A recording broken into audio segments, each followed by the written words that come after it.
So I want to take a second to talk about this adjustable hitch that was sent out to me by Orion Motor Tech for me to try out and test in exchange for this review. So I've had the opportunity a couple times now to take my dump trailer down the road using this hitch. I thought I'd take a second to kind of share my thoughts after the last couple of experiences that I've had. So for the better part of a decade, I've been running a B&W on the back of my truck, which is very similar to this one in terms of design. The only differences between that hitch and this one here mainly is the fact that I've got the third ball on that unit, whereas this one here is just a double ball like you see here. But in all honesty, I don't think I've ever used that middle size ball. I've always pretty much gone to the 2 5/16 ball or this 2-inch ball that are included on this particular unit. One other key difference I noticed between this one and my B&W, there is a little bit of a weight difference between them. So my B&W weighs in around 29 pounds versus this one here weighs in right at 39 pounds. So there's about a 10-pound difference between that one and this one. There are two different models of this hitch you could pick up. So essentially if you've got a 2-inch receiver like I've got on my truck, or if you've got one of the 2.5-inch receivers, they do have one available for that as well. The biggest difference between those two models is going to be how much weight they're rated for.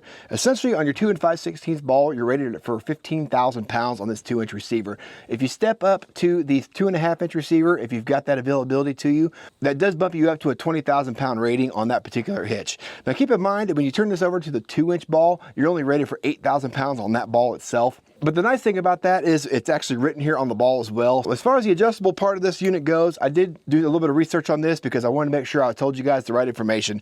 So this unit essentially has 5 inches of drop, but you can invert this hitch. It's not listed in the manual, but I was able to find this on their website that you can invert the hitch and make it a 5-inch rise as well. If your vehicle sits a little bit lower and you need the adjustability to go up and not down, you can do that with this hitch. It is rated to do so. Now one thing to keep in mind though is when you do run one of these in the rise position instead of it being dropped, you do have to pay attention to whether your tailgate is going to still be able to come down without coming in contact with your hitch.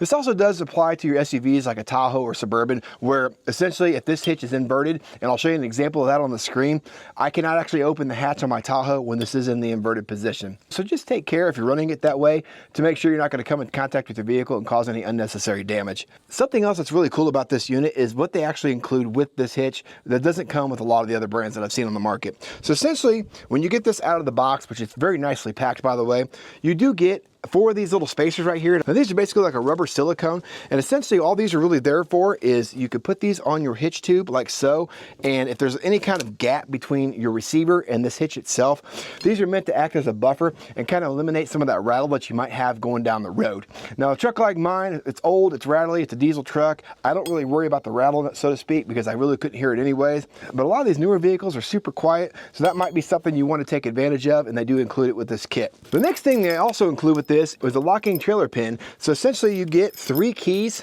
with your unit here. You can unlock that, and then they've also included these little rubber O-rings.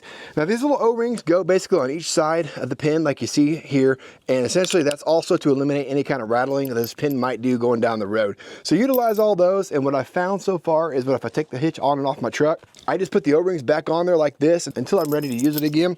You could also even store that in your hitch if you wanted to do so, just to keep all your contents together. And then you've got 3 different keys, so whether you've got multiple people driving your vehicle or multiple vehicles using this setup, you've got more than 1 key here available in the event that you need them. Now what's really cool about the adjustability, and this operates just like my B&W does, is essentially they use these little cotter pins like you see here. So you pull all these little cotter pins out, and that gives you the ability to adjust this up and down.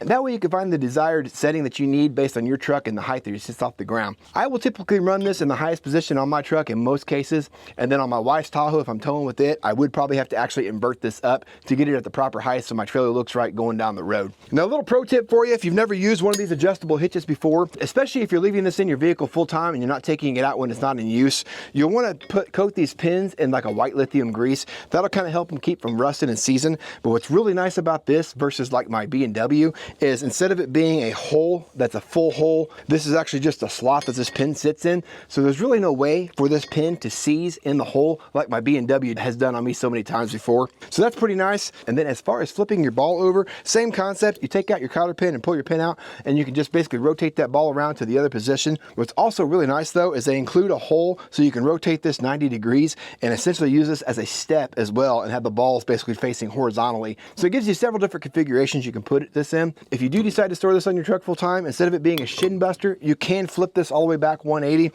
tuck it up underneath the truck. That way you've got that hitch with you at all times, but you don't have to worry about busting your shin when you walk around the back of the vehicle or just backing up too far and backing into another vehicle or a building. But overall, I've been extremely impressed with this hitch so far. It is a little bit heavier than what I'm used to, but it's also extremely robust. It's got a lot of strength to it, and I've got pretty high confidence that this thing is going to get me down the road for several years to come. Appreciate you guys taking the time to watch the video. I hope this was somewhat helpful for you, and we'll catch you guys on the next one.